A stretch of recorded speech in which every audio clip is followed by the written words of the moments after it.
اللہم صلی وسلم وبارک علی سیدنا محمد و علی محمد۔ آج پاکستان کی تاریخ کا ایک بہت بڑا اور اہم دن ہے۔ ہمارا ملک ہمیشہ مختلف قسم کی منافرتوں کا شکار رہا۔ سندھی بلوچ سے برسر پیکار، بلوچ کو پنجابی سے لڑا دیا گیا، حالانکہ ہماری عوام کبھی بھی ایک دوسرے سے نفرت نہیں کرتی تھی، لیکن ہمیں ایسی سیاسی قیادت کی اشد ضرورت تھی جو ان مصنوعی دراڑوں کو پر کر سکے،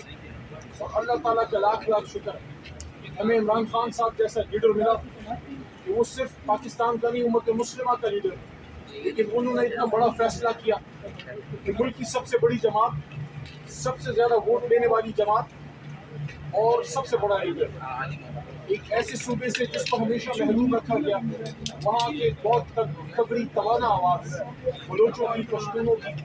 بلوچستان کے حقوق کی توانا آواز جناب محمود خان اچکزئی صاحب کو جناب عمران خان صاحب نے، سابق وزیر اعظم، بانی چیئرمین تحریک انصاف نے صدر کے عہدے کے لیے منتخب کیا۔ اس سے پہلے ان کا انتخاب جناب عارف الوی صاحب تھے، اردو اسپیکنگ، پاکستان بنانے والے لوگ، سب سے زیادہ پاکستان کے لیے قربانی اردو اسپیکنگ کمیونٹی نے دی، اور میسج سندھ کو اور اردو اسپیکنگ کمیونٹی کو یہ دیا کہ عمران خان صاحب ان کے ساتھ ہیں، اور جب حکومت بنی تو بلوچستان سے جناب قاسم سوری صاحب کو اپنا ڈپٹی اسپیکر بنایا، مضبوط میسج دیا بلوچستان کو، پشتونخوا کو تاریخ میں پہلی بار اسپیکر کا عہدہ دیا، اور جناب اسد قیصر صاحب جو ان کے پرانے ساتھی تھے، پرانے کارکن تھے، اسد قیصر کو انہوں نے اسپیکر کا عہدہ دیا۔ یہ جو فیصلہ جناب عمران خان صاحب نے کیا ہے، اس سے میسج یہ کیا ہے کہ پنجاب، پختونخوا بلوچستان کے ساتھ ہے، سندھ کے ساتھ ہے۔ انشاءاللہ اس سے قومی یگانگت کو فروغ ملے گا اور منافرت کم ہوگی، اور میسج یہ جائے گا بلوچوں کو، بلوچستان میں رہنے والے پشتون برادری سب کو جو وہاں کے مکین ہے، سن آف سوائلز ہیں، کہ پاکستان تحریک انصاف پاکستان کے ایک ایک بچے کی آواز ہے۔ اس موقع پہ آج ہمارے ڈاکومنٹس جمع ہوئے، آج اس کی اسکروٹنی تھی، اسکروٹنی کے عمل سے ہم نکل کے آگے ہیں، لیکن افسوس کی بھی ایک بات میں کرنا چاہوں گا جس پہ ہم سب کل رات سے بڑے دکھی ہیں۔ جناب اچکزئی صاحب جو اسٹالورڈ ہیں بلوچستان کے، ان سے سیاسی اختلاف ہو سکتا ہے، ہمارا بھی رہا ہے، لیکن آج رول آف لا کے لیے، قانون کی حکمرانی کے لیے، باندھنی کے خلاف، عوام کے حقوق کے لیے، سیاست میں اسٹیبلشمنٹ کا کردار رد کرنے کے لیے، جو ان کی اپنی ایک اہمیت ہے، ان کی اپنی ایک ضرورت ہے، پاکستان کے لیے لازم و ملزوم ہے، لیکن سیاستدانوں کا کام ہے، اور قوم اپنی فوج، اپنے اداروں کے ساتھ یکجہت و غالب کھڑی ہے، لیکن اس پہ ایک موقف ہے تحریک انصاف کا جو آئینی موقف ہے، جس پہ اچکزئی صاحب نے بھی اس دن گفتگو فرمائی کہ ہم چاہتے ہیں کہ ہم آئین کے مطابق اس ملک کو چلائیں۔ ان کی گفتگو سے کسی کو سیاسی اختلاف ہو سکتا ہے،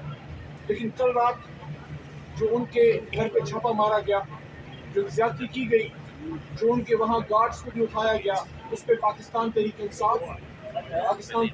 کی پارلیمنٹری پارٹی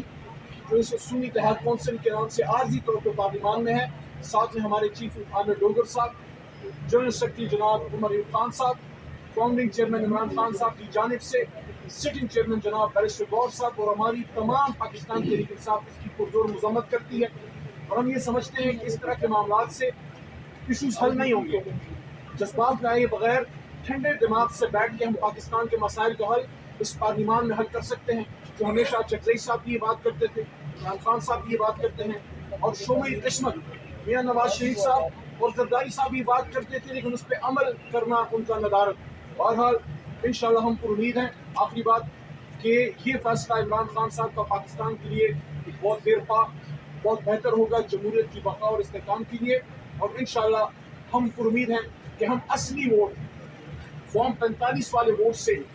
انشاءاللہ اچکزئی صاحب کو صدر بنائیں گے، اور اس میں ہمارے تمام اکائیاں، ہمارے تمام صوبوں سے ہمارے ایم پی صاحبان، مرکز سے ہر جگہ سے ہمیں انشاءاللہ ہمارے جماعت سے سپورٹ ملے گی۔ میں درخواست کروں گا اچکزئی صاحب سے، اس کے بعد چیف صاحب بھی کریں کہ تھوڑا سا اپنے خیالات کے ساتھ